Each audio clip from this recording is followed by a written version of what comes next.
Question number 1، قرآن شریف میں بیوی کو ماننے کا حکم ہے لیکن بیوی کو شوہر کی پٹائی کرنے کی اجازت نہیں، ایسا کیوں؟ اسلام میں بیوی کو مارنے کا کوئی حکم نہیں ہے، بلکہ رشتہ کو ٹوٹنے سے بچانے کے لیے اسٹیپ بائی اسٹیپ حل بتائے گئے ہیں، جہاں آخر میں صرف ایک سمبولک رسمی ناراضگی دکھانے کی اجازت ہے، جس سے جسم پر کوئی نشان یا تکلیف نہ آئے، جبکہ مرد اور عورت کے فزیکل ڈائنامکس الگ ہونے کی وجہ سے عورت کو پلٹ کر مرنے کے بجائے صلح یا خلا طلاق کا قانونی رستہ دیا گیا ہے، تاکہ گھر جنگ کا میدان نہ بنے۔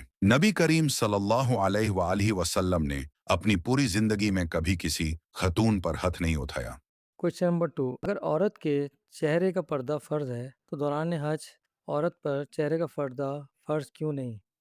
حج کے دوران چہرہ نہ چھپانا پردہ ختم کرنے کے لیے نہیں، بلکہ احرم کی ایک خاص پابندی اور استثناء ایکسیپشن ہے، جہاں انسان دنیا سے کٹ کر بالکل اصل حالت میں اللہ کے سامنے ہوتا ہے، اور وہاں بھی غیر مردوں کے سامنے خواتین سر سے کپڑا اس طرح آگے گرا لیتی ہیں کہ وہ چہرے کو ٹچ کیے بنا چھپا لے۔ کوشچن نمبر 3، کیا روسی خلاباز چاند پر اترے؟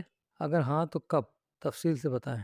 کوئی بھی رشین ایسٹروناٹ کبھی چاند پر نہیں اترا۔ 1907 کی اسپیس ریس میں رشیا نے پہلا سیٹلائٹ اور پہلا انسان اسپیس میں ضرور بھیجا، لیکن ان کا مون راکٹ پروگرام لگاتار فیل ہونے کی وجہ سے انہوں نے انسانی مشن کینسل کر دیا۔ اس لیے تاریخ میں اب تک صرف امریکہ کے ایسٹروناٹس ہی چاند پر اترے ہیں، جبکہ رشیا نے صرف روبوٹک روورز بھیجے ہیں۔